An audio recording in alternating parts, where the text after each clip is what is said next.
Alright, I want to address the women first. This for y'all. And y'all need to listen to this. If you listen to nothing else, this whole speech, this is important. Your body is yours. It's not your boyfriend's. It's not your husband's. It's not your dad's. It's not your mom's. It's not your government's. It's your body. It's no one else's. Now, I know I'm going to have some opposition in here. But I beg y'all not to be the Texas talked about in the New York Times, and Texas don't even mention abortion. Listen, y'all. If you hear me out, I believe that y'all actually might get something out of this. Y'all might even agree with me at the end of the speech. So, I'm going to paint a picture for y'all. I was a freshman in high school at one time, just like all of y'all. And I used to go to this thing called Impact. It was a Wednesday night church service. Go every week. And one of my friends named Lauren knew that I'd go there every week, and I'd invite her every week. She knew where I was, she knew the time it started, she knew how long I was going to be there. So I thought it was weird during the service I was getting a phone call from her. Well, I said, you know what, I better answer the phone. She's calling, you know. It's probably something important. She knows where I am. And when I answered, I couldn't understand a thing she was saying. I sat on the phone for about 30 minutes trying to make it out. Finally, I figured out what was going on. She'd just been raped by her brother. Now, when something like that happens, it's traumatic. For her friends, for her, for everyone. But mostly for her. She got pregnant from that. Now listen, y'all. If you get pregnant from something like that, no one has the right to tell you you can't abort that baby. You're not going to love that baby. In fact, you probably want to kill the baby yourself. You don't want someone else pulling out of you. Looking at Rape as an Epidemic is an article written by an Austin news company. In Travis County alone last year, they reported 2,000 to 4,000 rapes. That's one county. Furthermore, pregnancies from rapes is tough to count. It's another article. And they said there were about 32,000 rapes that caused pregnancy last year. Referring back to Lauren, it could be any one of y'all. No one has the right to tell you you can't abort that baby. This is a fundamental right. This is a right guaranteed to you by the Roe v. Wade case in 1973. They stated that it is your right because it is your body to choose whether or not to keep that baby. I mean, first of all, in all reality, it's not a baby yet when it's inside of you anyways. It's your choice. This is your body. The government can't tell you what to do.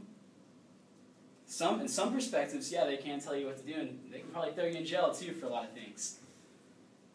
But this is your body. It's not theirs. It's not your boyfriend's. It's not your mother's. It's not your dad's. Nobody can tell you what to do. Pushing forward, our government is overstepping its boundaries. The state level more so than the federal. In Death of Roe v. Wade, they talk about the ways in which this is happening.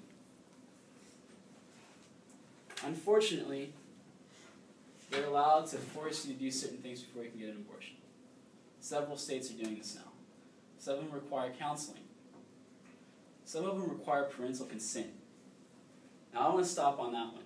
First of all, if you're old enough to consent to having sex, you're old enough to decide what to do afterwards. Your parents shouldn't be able to make that decision for you. And as for counseling, I don't disagree with counseling, but that needs to be something that you choose to do, not that someone forces you to do.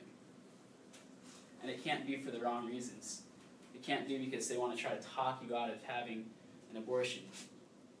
And a lot of the states that are requiring this, they're against abortion. Therefore, that counseling is not for the correct reasons.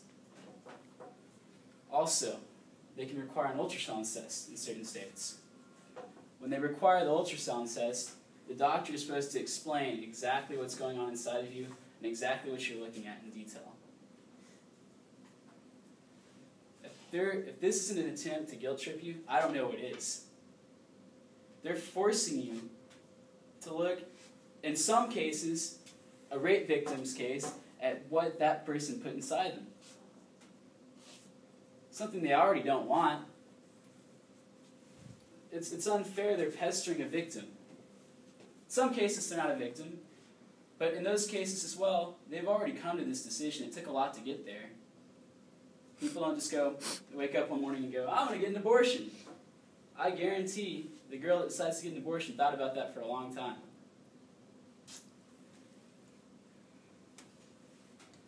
Once again, in 1973, Roe v. Wade states that your childbearing decisions are your own as a female, because it's your body. Unfortunately, as death of Roe v. Wade states, supporters and opponents of abortion will agree on nothing. Some believe it's a fertilized egg, some believe it's a fetus.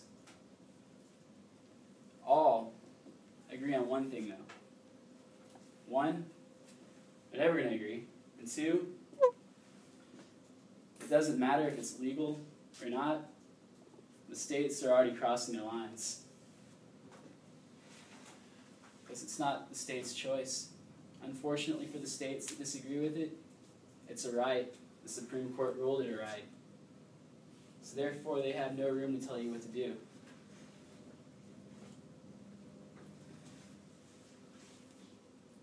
You can decide what you want about abortion. You can say it's a moral thing. And it very well is a moral thing. Some people can say that morally it's incorrect. Well, that's great. I'm glad you find it morally incorrect. But unfortunately for you, the Supreme Court finds it to be a right, and it doesn't matter if it's morally correct or not.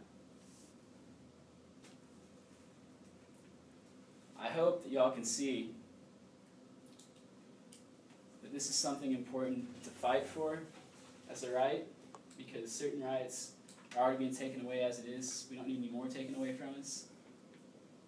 And it's important that women's bodies remain their bodies, and no one tells them what to do with their bodies and what they're allowed to do when it comes to abortion. That's their choice. Thank you.